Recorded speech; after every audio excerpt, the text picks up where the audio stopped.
Yeah.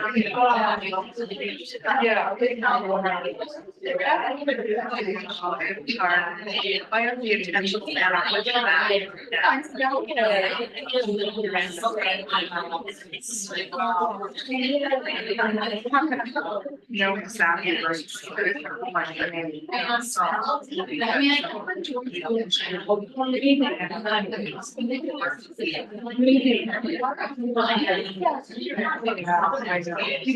Sounds like everybody's excited to be here. So are we.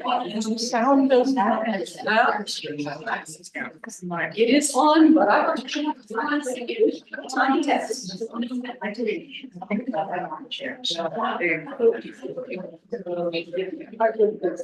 I can also do that. Okay, good evening and welcome to the New York Society Library. I am Sarah Holliday, the library's head of events, and I am just here momentarily to welcome you to the library's 270th anniversary year and to say a word about tonight's presenter. As we begin, we acknowledge that the library stands on traditional lands of the Lenape people and other indigenous peoples to whom we pay respect. So yes, as we may have bragged a few thousand times, the New York Society Library was founded in the spring of 1754, making us 270 years old this spring and the oldest cultural institution in New York City. If you're not yet familiar with the place, we have a large general circulating collection of books, electronic resources, a vibrant children's library, services just for writers, and much, much more.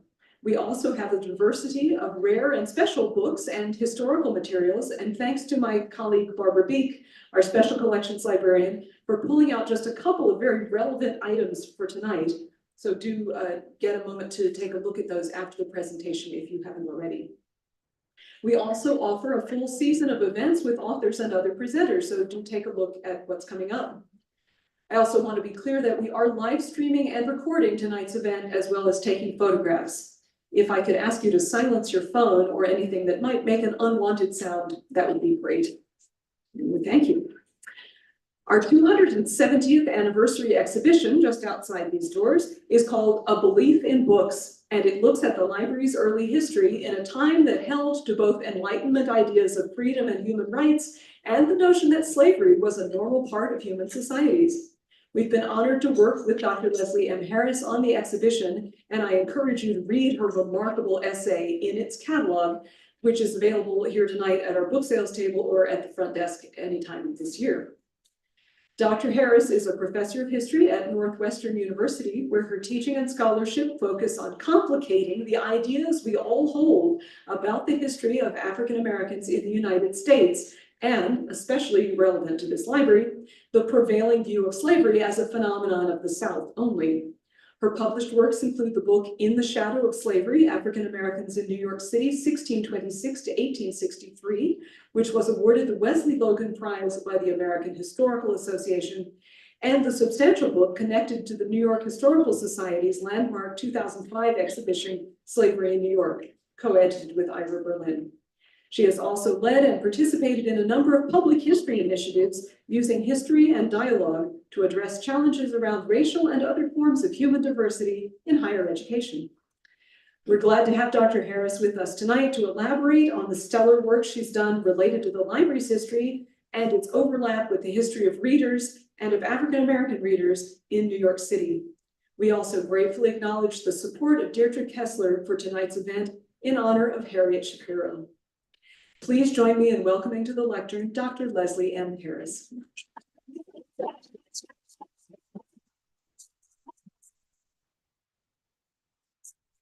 Thank you for welcoming me. Special thanks to Ms. Kessler for her support tonight. I want to begin actually by telling you how I came to write this essay. It's kind of a funny story about how I came to write an essay about the New York Society Library in honor of this amazing 270th anniversary. In spring of 2023, I was in a cab going from the east side to the west side, right along 79th Street, and I looked out the window, and for the first time I saw this building. I had never heard of the library, and the person I was with knew a little bit about it and was friends with a member of two, but she couldn't tell me much else about it. She lives in the East Village, a few miles in a wood away. Just a few months later, I received a phone call from Harriet Shapiro, someone very dear to those of you gathered here. She was full of excitement to be speaking with me. She had begun reading my first book, In the Shadow of Slavery, about African Americans in New York City in the pre-Civil War era. She explained that the library was coming on this momentous anniversary, and she was trying to figure out the role of slavery and of African Americans in the institution. I said that I could certainly speak with her about what I knew of enslaved labor around the time of the library's founding. And I think I was expecting that I was going to read some labels for an exhibition and have a few more conversations. So we spoke a couple of times by phone. I was in Chicago, and actually I was in a sister library, if you will, at the Newberry Library at that time. And then in our third phone call, Harriet began to talk about writing an essay. So as you research the essay, I said to her, you might look for these kinds of records in your archives. She replied, I would like you to write the essay. Those of you who know Harriet know that she was passionate about the library, its history, and about books and authors, and she turned the full force of that on me. Before I knew it, I had agreed to write an essay of about 1,500 words, which those of you who've read it is a little longer than that, and to speak with the library audience today about it. So when I hung up the phone, I had no idea what had happened to me, but here we are. I'm really sorry to say that I did not get to meet Harriet in person. I had made a plan to visit the archives at the end of the summer, and in July I received the terrible news that she had passed away after a brief illness. But I treasure that now too brief phone call I shared with her, and I envy those of you who knew her longer and who were inspired by her energy, intellect, and curiosity, all of which inspired me as well to delve, if so very briefly, into this library and its history. I'd also like to take this time to thank Barbara Beek and Sarah Holliday, who became my guides to the library, its history, and its archives. None of us really knew by the time I came here what to think of my task, as Harriet herself had only begun to think about how we could research this work in the library's archives.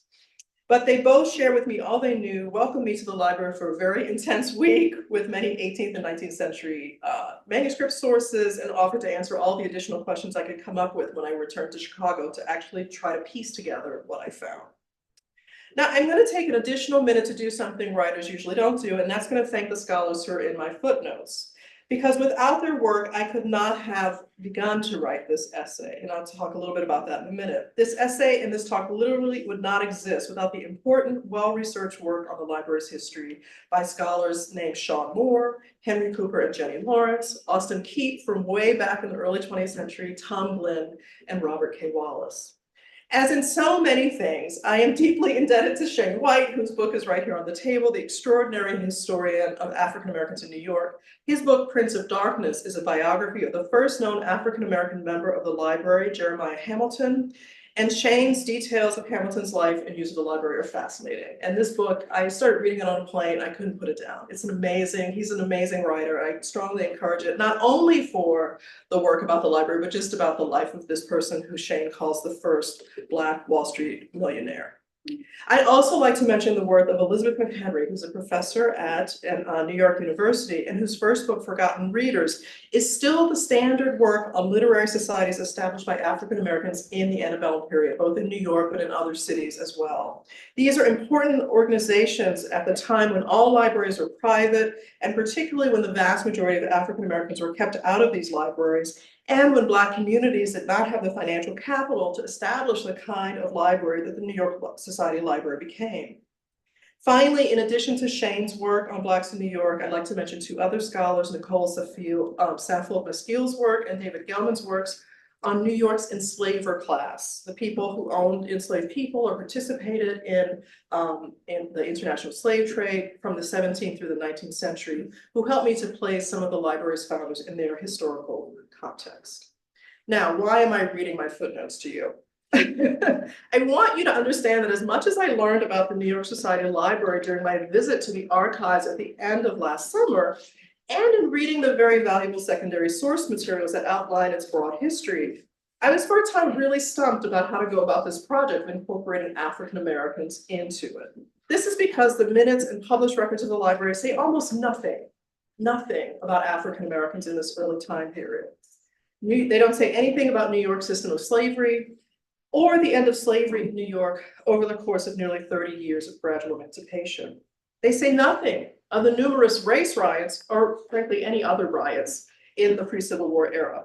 There is no mention of the Civil War, except for a brief note in one of the published annual reports that noticed something to the effect that the national disruptions had fortunately not disturbed the finances of the library. And in fact, they were doing kind of well in the early years of the Civil War. And let me tell you, after you read all the decades when they weren't doing well, you breathe a sigh of relief, even though you're kind of like, is that all you have to say?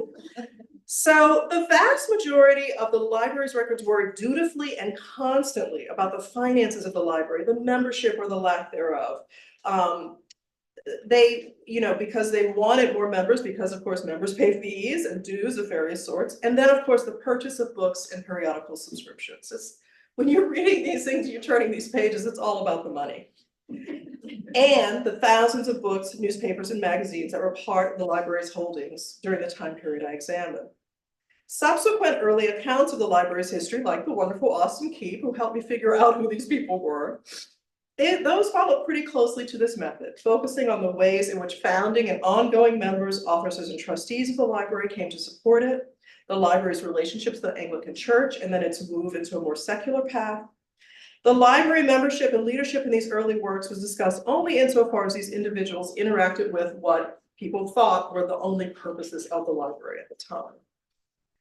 After a week of reading through minute books from the 1800s forward, I could have told you all too much about the fraught finances of the library, its numerous real estate transactions. Indeed, the drama of the financial narrative was really gripping, shockingly gripping. Knowing almost nothing of the library at the time I began, it was like reading a thriller or mystery. I didn't know what was going to happen.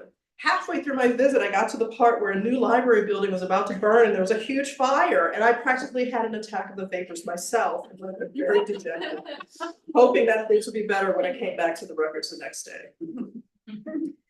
In my conversations with Harriet, we had discussed whether perhaps enslaved people might have worked as laborers. Perhaps they loaded and unloaded barrels of books from Europe and took them through New York City streets to the library. In fact, quote unquote, cartmen had been excluded, white cartmen had excluded Black laborers from their guild, the kind of people who would take things through the streets. So it's unlikely this happened. But for a moment in our conversations and afterwards, I allowed myself to imagine Black laborers becoming curious about these books and the library in the 18th and early 19th centuries, and being inspired by the library to pursue literacy. In addition, after slavery ended, and as far as I can tell, those who worked in the library, even as manual laborers, say janitorial staff, were not Black. So I had to let go of that idea. The New York Society Library gradually emerged for me as an institute always adjacent, even physically, to controversies and contestation about slavery, emancipation, and the role of Black people as citizens. It was founded during the era of the international slave trade, and the library's founders were among the wealthiest slave traders in New York City. Its first cache of books came from the Society for the Propagation of the Gospel, which was known in New York City, in particular, as an organization that taught enslaved people of African descent to read so that they might be converted to Christianity. In the mid-19th century, at the height of the controversies over slavery leading up to the Civil War, the library shared a city block with the Broadway Tabernacle, the site of annual conventions by the American Anti-Slavery Society, conventions that inspired violence by New York's pro-slavery activists. And of course, the library survived the New York City draft riots of 1863. Through all of these histories, however, the library managed to hover largely above these controversies, even as it directly benefited from some of them, for example, the slave trade. The library's history in New York City and its history of collecting in the 19th century compels me to ask, what does it mean to be an institution that appears at first glance resolutely neutral on some of the most compelling and controversial issues of our day? At second glance, I had to ask, is this truly neutrality? Perhaps my question should be, what does it mean to remain silent as an institution as the world around you shifts and changes? To begin to answer these interrelated questions for the library, let me give you a little more of a flavor of the library's history through the lens of slavery and race.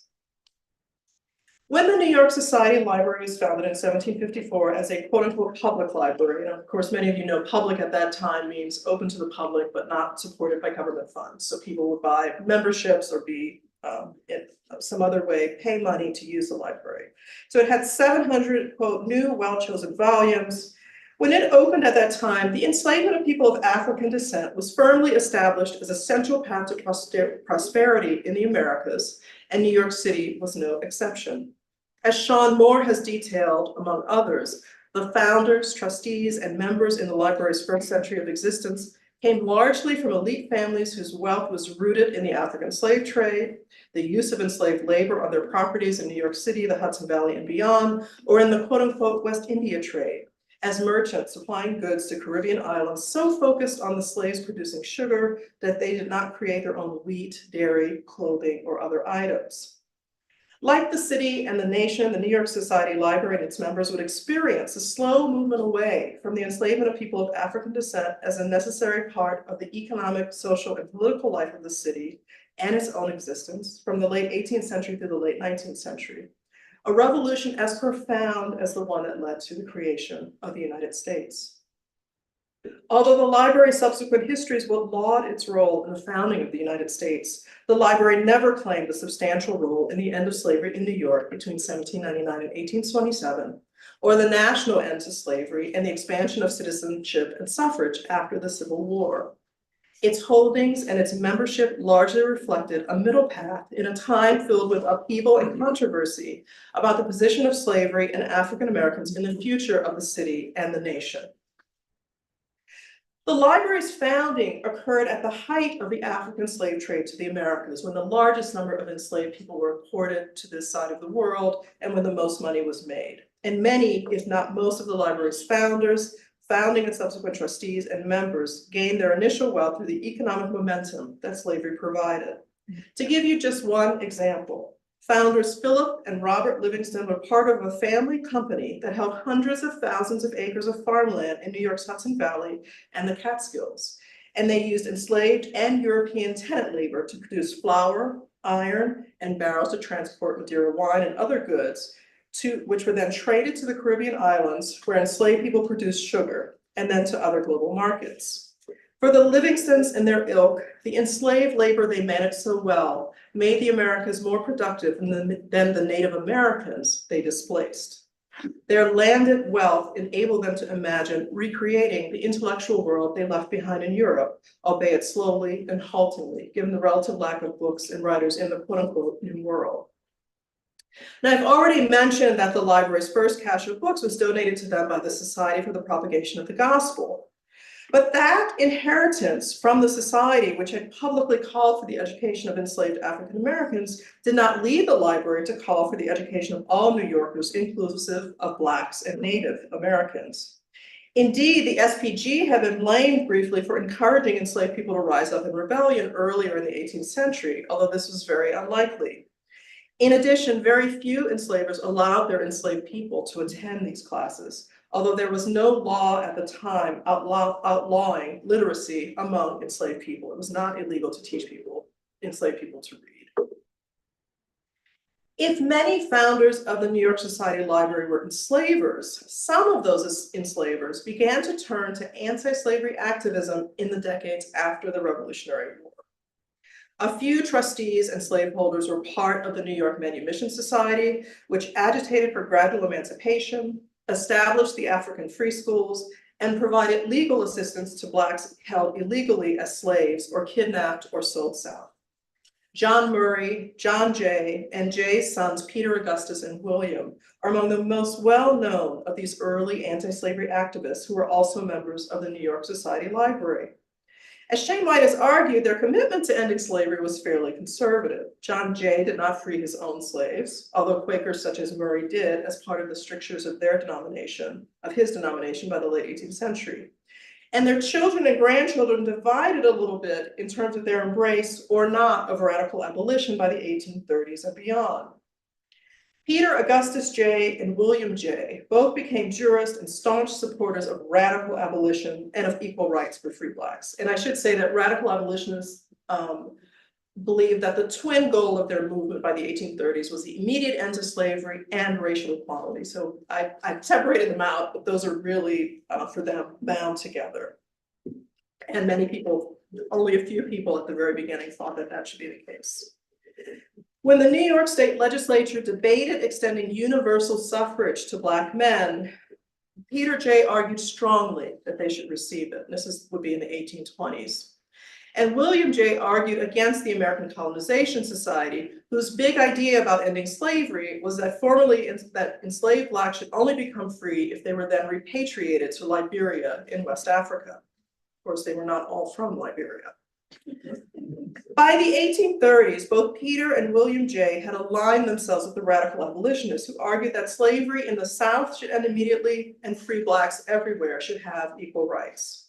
From the 1830s until his death, William J. served as a lawyer to New York's blacks who had been accused of being fugitives from Southern slavery, and so defending them in court, saying they deserved to stay in New York.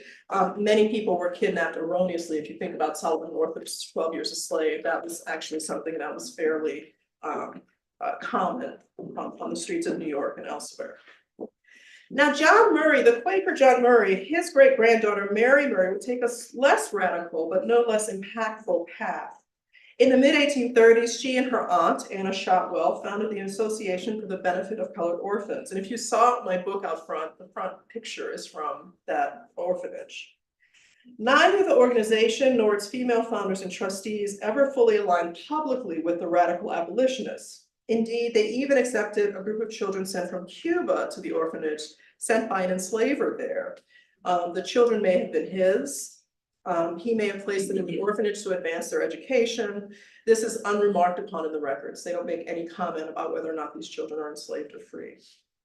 But the orphanage's care for Black children was visible enough and disturbing enough that it was burned to the ground by anti-Black equality mobs during the 1863 New York City draft riots. And one more link to radical abolition, a brief link. In the 1830s, Arthur Tappan, one of the leading radical anti-slavery activists in New York and the nation, was briefly affiliated with the library. The library was one of several institutions struggling to build an audience that would distinguish it among New Yorkers and yield, of course, consistent financial support. Another was the Athenaeum, library in Latin, which struggled even more than the Society Library did. The Society Library and the Athenaeum shared some leaders in common, and when the library began planning a move from its location on Nassau Street, the trustees who also belonged to the Athenaeum said, why don't we bring these two institutions together and have them share space? One of the Athenaeum supporters who was involved in these conversations was Arthur Tappan, who with his brother Lewis inaugurated among New York City's white anti-slavery community the idea of immediately ending slavery and equally prioritizing racial equality, as called for by the American Anti-Slavery Society's inaugural convention in 1833. The Society Library and the Athenaeum briefly owned a lot of land together on Broadway and Leonard Streets, where they planned to build a large shared facility with bookshelf-lined reading rooms that would hold both the institution's growing collections and to have public space for speeches and other public events, which was a particular strength of the Athenaeum that the Society hadn't really taken up. But ultimately, the Athenaeum was unable to sustain its financial part of the bargain, and so it gave all its books and its membership rolls to the library, and the library alone built a very large and substantial building on that plot of land. Now, for a few years, Arthur Tappan remained on the Society Library's membership rolls, but he never took a leadership position. And I think that most of his energy and apparently his philanthropic dollars went towards fighting Southern slavery and Northern anti-Black racism via the various anti-slavery societies of the time. The Society Library's new building on Broadway placed it on the same block as one of the hotbeds of radical abolitionism, the Broadway Tabernacle. The Tabernacle was initially home to Second Presbyterian Church, which was an anti-slavery congregation organized in 1832 by Lewis Tappan and Charles Grandison Finney. And both of these figures, the Tappans and Finney, they all came to anti-slavery activism via their fiery evangelical Christian religious beliefs. The church moved to the tabernacle, the newly built tabernacle, in 1836, but Finney remained there less than a year before moving to Oberlin College. The Tabernacle did host a variety of speakers. It was not only an anti-slavery institution, but it was most well known in the city as a flashpoint for conflicts between anti-slavery activists and violent pro-slavery and anti-Black protesters. And just a reminder that this radical anti-slavery movement was also a pacifist movement. It's one of the first sort of major pacifist movements in our country. their activism was speaking, moral suasion. Those who were against them had no problem beating them up in the streets, and that's literal. The American Anti-Slavery Society often held its annual conventions at the Broadway Tabernacle with speakers such as Frederick Douglass and William Lloyd Garrison, among others. These events were often subject to mobs who interrupted them, jeered the speakers, and sometimes developed into rock throwing and physical violence. There are all these accounts of mobs, dragging anti-slavery speakers out into the streets. In Philadelphia, a meeting house was burned. I mean, these were serious throughout the Northeast. There was serious violence against anti-slavery activists and events and businesses. One might ask, how did being neighbors lead members of the Society Library to greater radicalism, either pro-slavery or anti-slavery? If we look at the library's subscriptions, they include Northern and Southern newspapers, and they, again, seem to be skewing towards those relevant for kind of mainstream political and economic coverage in the US and internationally. So some titles, for example, the New York Herald, New Orleans Picayune, and Baltimore's Niles Weekly Register. Now, I would say, as an historian of slavery and from the South, that if you're subscribing to Southern newspapers at this time, these are going to be pro-slavery newspapers. But maybe they didn't think that way. These are also going to be major newspapers. If you are involved in economics at any point, New Orleans is on your radar. It's more than on your radar. If New York is one pole of our economy at that time, New Orleans is the other one. And so to be part of that economic world, you have to know what's going on. And Baltimore is not far behind.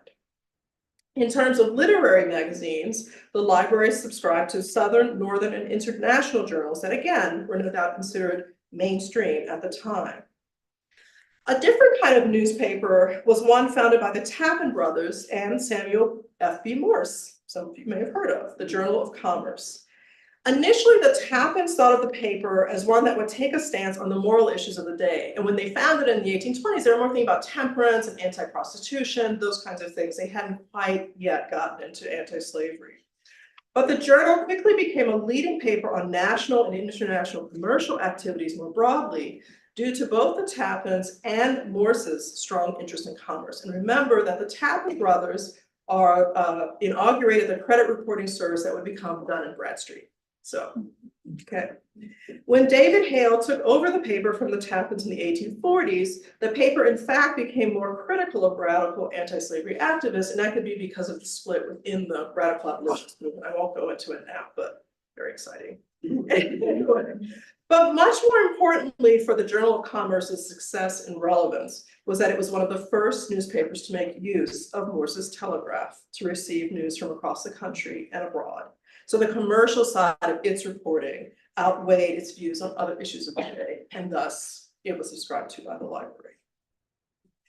Despite the library's early connection to Arthur Tappan, it did not subscribe, for example, to the Emancipator, the newspaper founded by the Tappans to go into anti-slavery, nor did it subscribe to other anti-slavery newspapers. In fact, the scholar Sean Moore, in examining the library's book catalog in the late 18th century at the inauguration of the first anti-slavery movements nationally and internationally, notes that the library at that time did purchase a number of works that could be considered anti-slavery, including Olaudah Equianu's narrative, which detailed his experiences in the Middle Passage, his journeys throughout the British Caribbean, England, and the US, as an enslaved person then gaining his freedom, and he wrote it as an appeal to the British Parliament to end slavery. There are also a volume or two of the poetry of Phyllis Wheatley. But Moore argues that if you look at the circulation records, the works that supported slavery were more popular than those that argued against it in terms of the members. When I tried to follow his methodology for later years through my examination, which may be imperfect, there are only a few more books dealing with anti-slavery themes in the library. There's a work acquired by the Abbé Grégoire, the French anti-slavery writer, in 1825. And then there's a group of books that I'm not sure how to characterize. I probably have to read them to know more about them, but a range of books describing non-European locations. Travel accounts of Africa and India, India, and beyond.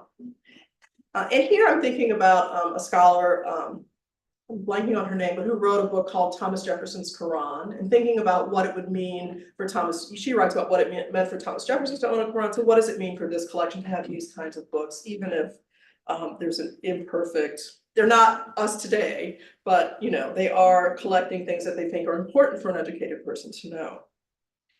At the same time, however, no books written by radical US abolitionists about Southern slavery appear on the list, and no anti-slavery newspapers. I will note, interestingly or not, that Lydia Maria Child's Letters from New York, which was published in 1843, a compilation of columns she wrote while editor of the National Anti-Slavery Standard, were acquired by the library. And those letters do talk about race relations in New York, Black people in New York.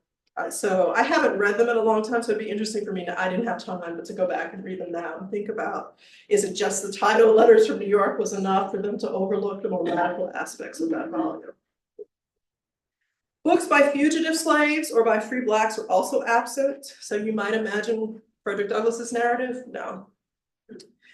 And despite the fact that the first Black newspaper, Freedom's Journal, was founded in New York City, there's no evidence that it or its New York successors, the Colored American, for example, or the Anglo-African, were subscribed to by the library, nor were any of Frederick Douglass's newspapers subscribed to. I'd like to put the fact that the New York Society Library did not feel that it had to address these issues or represent Black periodicals in its collections as somewhat typical even today of how the segregation of knowledge can work through institutions. At the same time that the New York Society Library was delimiting its collection to include only quote-unquote mainstream ideas, people of African descent were establishing reading rooms, literary societies, and even small, if ephemeral, libraries that both included their own publications, the publications of their anti-slavery allies, and the writings that the white mainstream believed necessary to be an educated person and citizen at the time. They did so for a variety of reasons.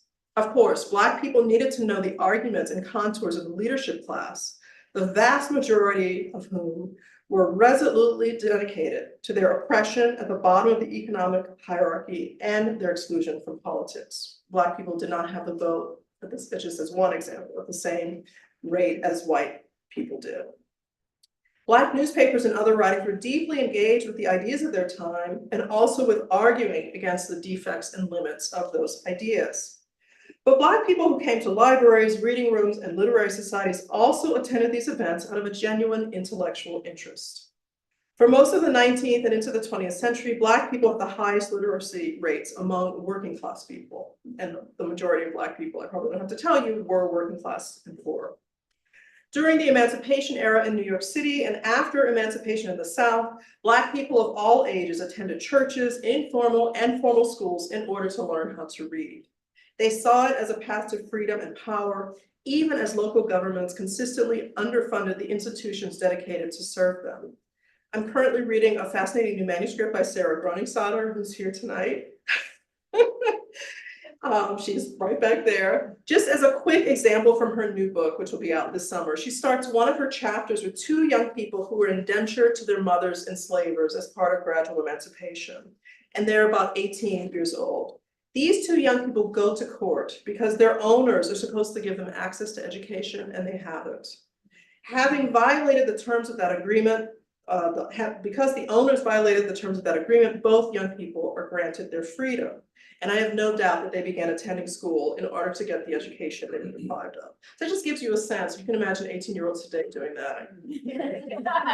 It's a different time, it's a different time, it's a different time. The New York Society Library did not seek out Black members, and perhaps its fees would have been too high for the economically fragile Black community to take full advantage of it. But it's more disappointing to me that it did not subscribe to a wider range of newspapers and writings that were at the center of the politics of the day. Now, that's the kind of bad news. The New York Society Library did get a little bit of influence from the American Anti-Slavery Society. At least a few radical abolitionists spoke there in the 1840s and 50s, and in 1850, the library allowed the American Anti-Slavery Society to meet in its rooms during its May 1850 convention. Again, it had these rooms for rent, it was part of its income, but of course it could have said no at that time, and it did not. This is an area I think for further research because in newspapers of the, further research in newspapers of the time, because not everyone who spoke in the society's building is listed in the records I looked at. And I'll give you just one important example. The Elevator, a Black newspaper based in San Francisco, of all places, recalled, and this article is, I think, from the 1860s, but it recalled that in 1843, the library hosted a debate between James McCune Smith and a Professor Grant on, quote, the anatomical comparison of the white man and the Negro, arguing about the identity of the latter with the orangutan, very typical of the racism of this time. Now, McCune Smith was a graduate of the New York African Free Schools, who then traveled to the University of Glasgow to complete a medical degree, as the medical schools at Columbia and Geneva College would not accept him on account of his race. He became the first Black doctor in the US. Upon his return to New York City in 1839, he opened a pharmacy, medical practice, and evening school. And also, I should say, in the back of his pharmacy, I just learned this week, he had a little library where people gathered to read and borrow books. He also lectured and wrote extensively on scientific racism until his death in 1865. According to the newspaper article, quote, the discussion between McCune Smith and Grant was held in the lecture room of the New York Society Library and was continued for 3 nights. Captain Isaiah Reinders was present, and this is, he'll come back in a little while, and he swore that the quote unquote N-word had the best of the argument, or whatever that's worth. The New York Society Library's decision to allow anti-slavery speakers and debates about race in its building was no small commitment. From the founding of the American Anti-Slavery Society in 1833, anti-Black mobs had disrupted meetings of the organization in New York, Philadelphia, and other cities and locales across the North. And one of the most violent riots of the antebellum period occurred in New York City in 1834, when over 3 days, anti-Black, anti-amalgamation, and anti-abolition mobs rioted, damaging and destroying sites associated with radical anti-slavery, including the homes of the Tappan brothers, businesses and homes of Black people, and church buildings of congregations associated with radical abolition. In 1850, Frederick Douglass's appearance at the New York Society Library as part of the American Anti-Slavery Society's annual meeting also invited physical confrontation. He was in his first decade of fame and infamy as a fugitive from Southern slavery, a celebrated author, an anti-slavery lecturer, a newspaper editor, and a Black man who dared to socialize, politic, and share leadership with whites and criticize white racism and the shortcomings of the United States. Historian Robert Wallace argues that Douglass's fiery speeches at the Broadway Tabernacle over the course of the 1840s were an integral part of the ferment that led to the Astor Place riots in 1849, in which natives, led by a friend, Captain Isaiah Reinders, disrupted the British actor William Macready's performance of Macbeth. The working class white rioters were taking the side of American actor Evelyn Forrest in a feud between the two, but they were also protesting the elitism of British culture over American culture, and in their view, the long-term favoritism of a new class of elite whites who favored racial equality, the end of slavery, and Black-white amalgamation, defined as interracial socializing and marriage. These were the charges that had been central to the 1834 riots and were now merged with the charges of the nativist riots in 1849. The very next year, in 1850, Douglass spoke at the New York Society Library as part of the American Anti-Slavery Society's convention. As Walker states, Douglass and 2 Englishwomen had been physically attacked for walking together in public just a few days before this speech. And Reinders and a group of rioters had disrupted anti-slavery meetings at Shiloh Presbyterian Church, a Black congregation, and at the New York Society Library. When Douglass rose to speak on May 7th at the library, Reinders and a mob were there to confront him. New York newspapers had accused Douglass of treason in the days leading up to his speech. When Douglass appeared on the stage that morning, Reinders and the rioters were, quote, within a yard of the speaker, constantly interrupting him. Douglass made it through his speech, responding to the constant abuse throughout, and did so without physical harm to himself. But the mob did manage to prevent the meeting scheduled for the library that afternoon and the next morning, despite the presence of police, and thus ended the convention, stopped the convention from proceeding. It's perhaps not surprising that no New York City venue would allow the American Anti-Slavery Societies to meet there in 1851, and the annual convention that year was held in Syracuse instead. Public proclamations of anti-slavery and anti-racist ideas would become increasingly dangerous in New York City and the northern states in the following 2 decades. Free Blacks in the North would be in danger of re-enslavement due to the provisions of the federal fugitive slave law passed in 1850. which clarified, that any Black person found to be a fugitive was to be returned to their enslaver regardless of the legality of slavery in the northern states. In New York City, the conflict among New Yorkers about the economic and political disruptions that the Civil War engendered, as well as anti-Black animus, would lead eventually to the bloody draft riots of 1863, believed to be the worst riots in terms of loss of life and property in the city's entire history. Throughout these difficult times, not only did whites fear the loss of the benefits of Southern slave labor, they also feared that Black people would be raised to an equal standing with whites, which they equated with the loss of economic and political power. In this difficult context, one more quiet action by the New York Society Library stands out: the acceptance of our friend Jeremiah G. Hamilton as a shareholder and member. Hamilton's biographer, Shane White, has identified him as Wall Street's first Black millionaire. No doubt the library was always in search of wealthy members, shareholders, patrons who might assist it in shoring up its finances. But few white organizations would have accepted a Black member on a basis of equality in these troubled times without something larger than financial possibility in mind. Hamilton's life story, as recovered by White, did not immediately begin with an indication that he would end up in one of the most exclusive libraries in New York City, and not simply because of his race. Hamilton began his adult life as a con man, taking counterfeit funds to Haiti in the early years of the island's independence from France. There, he narrowly escaped capture and execution by the Haitian government. He then cut an impressive, if ruthless, path through New York's moneyed classes, including even Sanborn Wentworth Butler, a librarian at the New York Society Library. Litigating, cheating, and skinning his way to a status as a legitimate investor would ultimately allow him to build a house described approvingly as tasteful in white newspapers and magazines. It would allow him to hobnob with middle-class and elite whites, and upon his death in 1875, to have numerous obituaries written of him and his successes in New York's newspapers. He was not part of anti-slavery activities, and although Frederick Douglass, James McCune Smith, and no doubt many other Black people in New York and beyond knew him, he does not seem to have had any close political or social ties to African-American institutions or people. His closest friend, according to White, was Benjamin Day, the white man who was the founder of the New York Sun newspaper. Now, we don't know if Hamilton actually sat in the reading rooms of the library, elbow to elbow with other patrons who were almost certainly all white. The cost of library membership alone would have been prohibitive for the vast majority of New York's African Americans. And as I've already said, Black efforts to build their own libraries and reading rooms were episodic at best in the antebellum period, and often begun by anti-slavery activists. Hamilton purchased his share in the library in 1856, a time that would have been challenging in terms of interracial mixture. Streetcars and restaurants remained segregated, and the attempt by Black men and women to use streetcars designated for whites led to physical removal and sometimes beatings by police and by other whites, and by whites on the streetcars. Elite members of society might not resort to physical violence, but the library could ill afford to lose any members who might themselves leave quietly and firmly. Hamilton's own use of the library reflects his apparent lack of interest in Black political activism.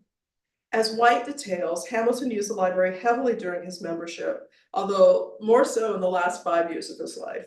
He checked out in total in excess of 250 books. The vast majority of the records of his use show that he used it from the 1870s, perhaps indicating that the post-Civil War period was an easier time for a Black man to use the library, but also indicating that he was working less in the final 5 years of his life and thus had more time to read. His reading lists range from British works that inspired the American revolutionaries, such as Hobbes and Bolingbroke, to classics by Plato, Cicero, Tacitus, and others. He read Mary Wollstonecraft's Vindication of the Rights of Women, histories written by British writers, and fictional works by authors from Goethe to Boccaccio, Dante, Fielding, Dickens, and Thackeray. White states that only a very few of the books Hamilton read dealt with any US history. Most interestingly to me, he checked out several books on what we would today call interior design. White wonders if this occurred as he and his wife were considering the purchase of a new home, which would later be described as, quote, a model of comfort and elegance. Jeremiah Hamilton was apparently an anomaly in the library's pre-Civil War history. Did the Civil War and emancipation change the library's practices? That continues to be a question of inquiry. But I will close by highlighting one member who might indicate the kinds of changes that the library's white leadership may have been undergoing in this time of movement from slavery to emancipation, if not to full embrace of racial equality. George Templeton Strong was part of the second generation in his family to hold a membership in the library. When he was 15, his father took him to the library to take out his own membership, and he remained a frequent user of the reading room, commenting in his extensive diaries on his time spent perusing the library's periodicals in the afternoons before returning home for dinner or joining a friend at a favorite restaurant to discuss the events of the day. A four-volume version of his voluminous diaries, edited by Alan Nevins and Milton Halsey Thomas and published in 1952, demonstrates the kind of crass racial conversations that someone like Strong might have had in the antebellum years, as well as the changes perhaps wrought by the draft riots specifically and the Civil War years more generally. In an 1860 diary entry, Strong complained of the political unrest inspired by the problems of slavery, which had led to the House of Representatives, not yet organized, no speaker elected, and government at deadlock. I think I was here. It's very weird to read that. Does it sound a little familiar? Yeah. Strong blamed this disorganization on politicians, quote, spending their time between ballotings and speech making about John Brown, fugitive slaves, Hinton Rowan helpers, the impending crisis, and the irrepressible N-word generally. For Strong, quote, that black but comely biped is becoming a bore to me. No doubt he is a man and a brother, but his monopoly of attention is detrimental to the rest of the family. Despite the decades of Black political activism against slavery and for racial equality in New York City, Strong doubted that he, the Black man, cares much about having his wrongs redressed or his rights asserted. Black publications, Frederick Douglass, tens of other Black people who had spoken and written nationally and internationally about slavery, Black rights, and racial equality, and yet his sense of Black activism and Black citizenship was very narrow. A few short years later, however, in the aftermath of the New York City draft riots, Strong was among those elite New Yorkers who had to rethink the citizenship of the city and of the nation. The Union League Club, of which he was a founding member, was compelled by the horror of the draft riots to extend repair, not only to the whites of New York City, but also to the hundreds of Black people who had been physically harmed, turned out of their homes, and lost their belongings to the days of anti-Black rioting. In March 1864, the 1st New York Regiment of Black troops assembled on Union Square in front of the Union League Clubhouse, a symbol that the nation had finally allowed Black people to commit to the war they saw as being fought on their own behalf, and a symbol that the nation had realized that it was not simply a war to reunite the nation despite slavery, but a war to end slavery and recreate the nation anew. Strong wrote of this moment, quote, made my way with difficulty through the dense crowd that filled Union Square, where the 1st New York Negro Regiment, which is the 20th US Colored Troops, was receiving its colors at the Union League Clubhouse. It has been organized by aid of subscriptions got up in this club. Our labors of a year ago, meaning after the draft riots, have borne fruit. The Union League has done something for the country. I saw this regiment march down Broadway after a spirited allocution by Charles King. The regiment was, quote, Black but comely, and marched well. This march will be the subject of hordes of historical paintings before 1900. It is among the most solemn memories of my life thus far. It would take more radical engagement and commitment than most members of the New York Society Library held in the pre-Civil War years to completely transform the patterns of racism and elitism that surrounded the library in the 19th century. The library seems to have defined itself as a fairly conservative institution in its goals, and its struggles with financial issues probably prevented it from having the ability to take more political risk institutionally, even if some of its leaders may have desired to do so. As a result, most of its members' political activism of any stripe occurred outside the walls of the library, even as the library committed to stocking an ultimately narrow representation of the literature that was being produced in the turbulent 19th century. But the New York Society Library's history also demonstrates the commitment of some more radical members and patrons who kept asking the question of what the library could be and who it could support. The answers to those questions remain with us today, both in terms of the library's history and its current mission. Today, many of our public libraries, schools, and institutions of higher education find ourselves asking, what is our role? And I think of this as a member of higher education. What is our role as institutions about the pressing political issues of the day? From the 2020 Black Lives Matter movement against police brutality, to an increasing drumbeat of censorship of books in public and school libraries across the nation, to current debates about the war in Israel-Palestine. Institutions are struggling to figure out what is, quote, the right thing to do in terms of free speech, political speech, and education. Looking back at the New York Society Library's records, manuscript and published, reveals one path many, if not most institutions take, the middle path, in an attempt to avoid the slings and arrows of a program, nose to the account book and the membership rolls. The New York Society Library seems to have avoided controversial books and newspapers, favoring those which no one could object to or toss in anger to the floor as they challenged their way of thinking. I would love to know what the discussions were when Jeremiah Hamilton appeared at the door to browse or stood at a desk to request his books. But even his presence in the library did not hint at the enormity of the change that was on the horizon.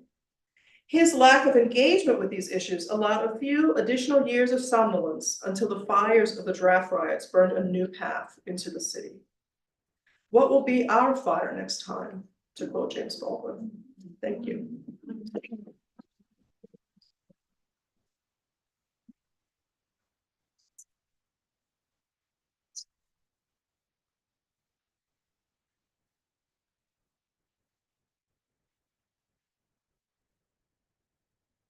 Thank you so much. That was outstanding and fascinating.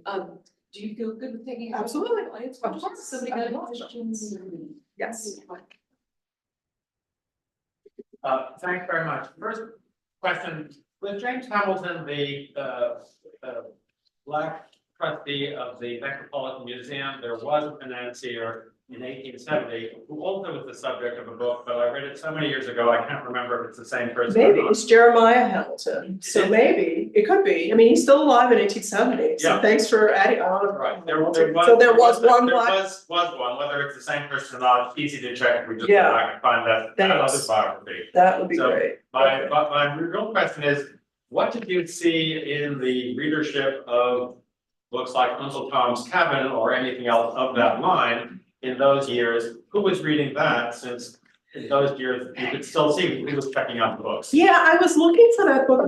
Haven't seen it in the catalog. I haven't seen Harriet Beecher Stowe. I was looking for like any Right. kind of anti-slavery anything. By that time, that was a pretty, even for anti-slavery, it was a pretty middle of the road book. But, you know, that's us kind of looking back too. I mean, still at the time, and New York, remember, is a center of pro-slavery political thought. And so, but I did not see that book there. I was looking for any possible.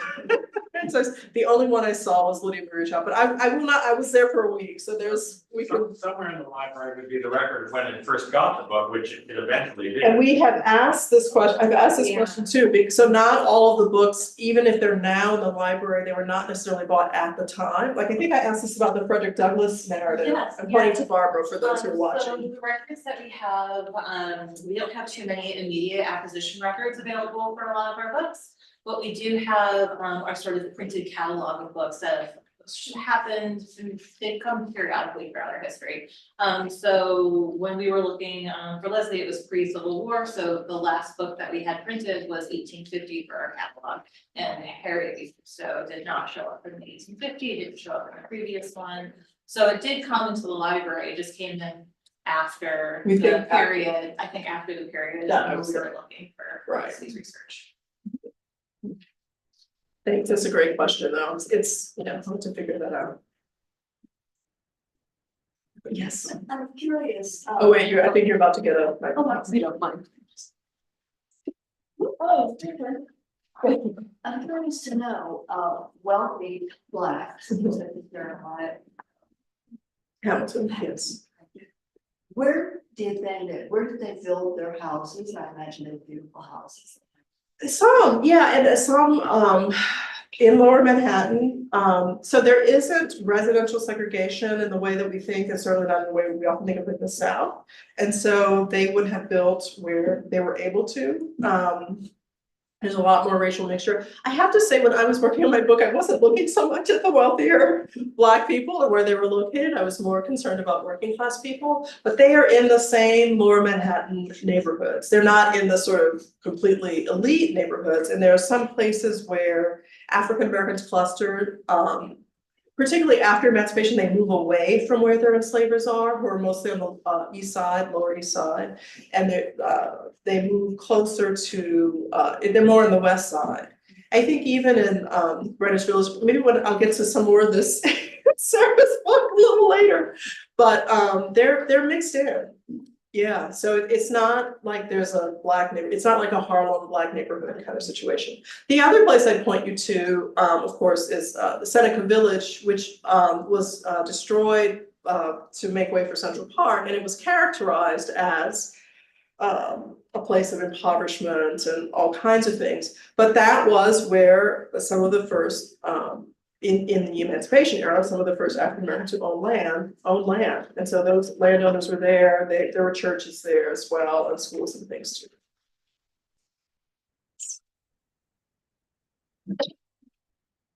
Question?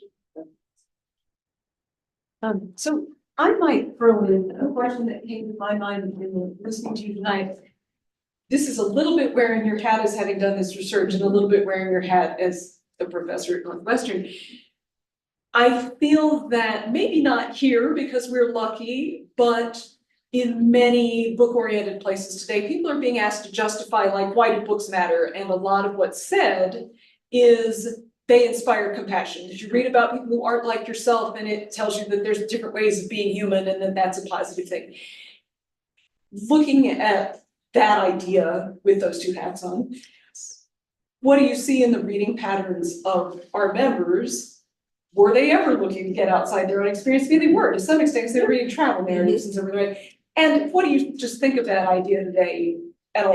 Yeah, it's a very hopeful idea. And I say that as someone, I mean, I grew up in libraries, so, you know, I love the title of this exhibition. There are so many things that reading constantly, as you know, throughout my life has exposed me to that I wouldn't know any other way. At the same time, we're definitely in a moment where, and maybe have always been in a moment where if you look back, what people choose to read can sometimes very easily reinforce what they already know. Not everyone is reading to go in a new direction. I certainly was. Many people are. We can think about this also in terms of higher education.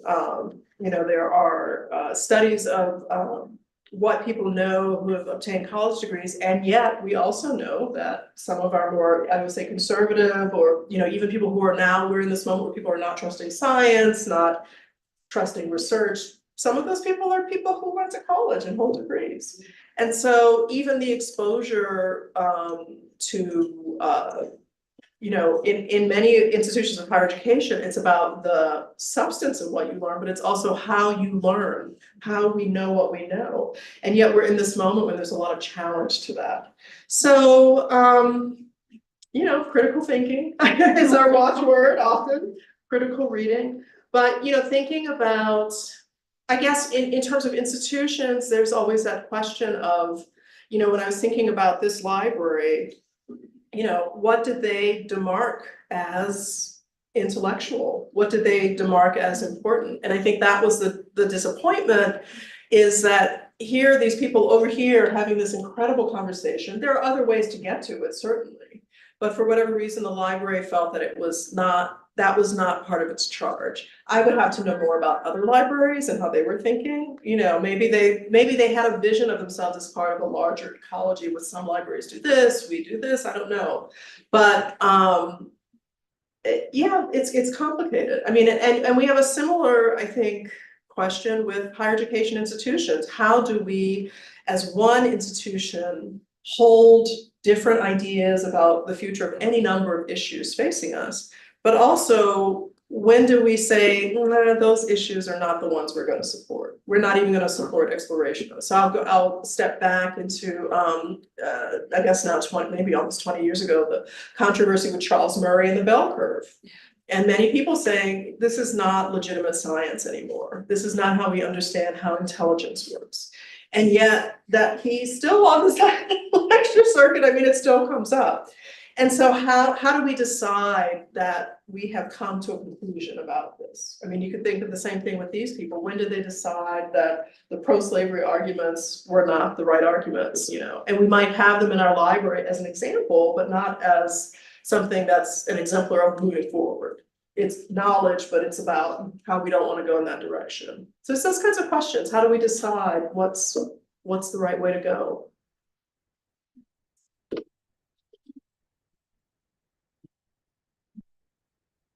First of all, I would like to congratulate you for an incredibly good talk. Thank you.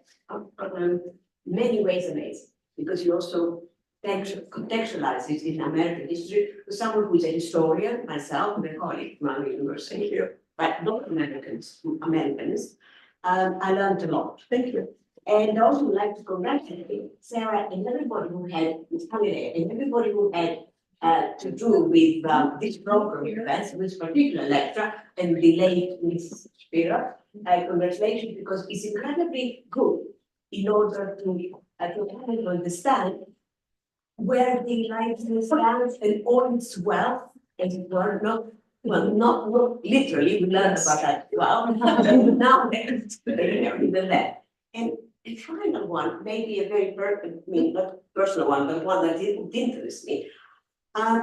What did you find in the papers of Nathan, Jeremiah Hamilton?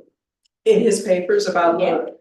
I did, yeah, so that's not my research, that's really Shane's, and I guess what are you thinking about him? Well, because I'm an economic historian, I would like to know what millionaires were making at the time. Oh. And, but, well, I'll bother. Yes, and Shane White's book is right there, so Yeah. flip right back to that index, I'm sure it's in there. Right, Thank but he, according to Shane, and he built this amazing palace of a home that everyone was commenting on, and I'm not sure what neighborhood it was in, I didn't hold that piece in my brain, but it's in that book, and Shane's very good at that, so he will have all the details for that, yeah, thank you. Well, maybe in moving toward a conclusion, if you don't mind, I ask you, what are you researching now in work one? Well, as it turns out, I'm originally from New Orleans. I'm working on a book called Leaving New Orleans: A Personal Urban History. I'm hoping to finish it this year, finally.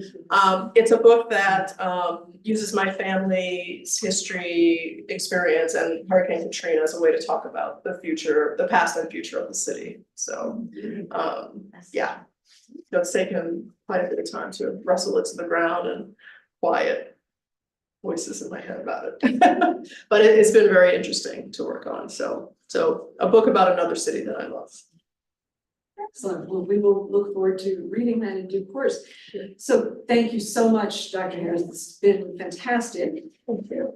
Thank you, audience members. I just want to say that we do have copies of Dr. Harris's first book for sale out there. We also have for sale the catalog for tonight's the exhibition.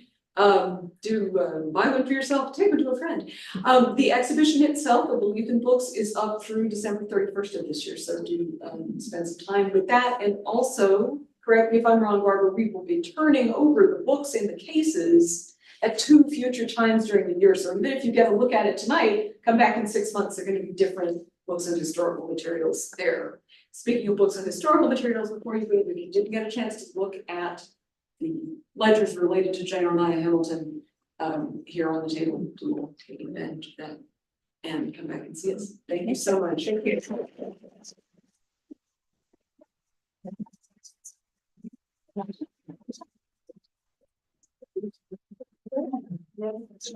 Yeah.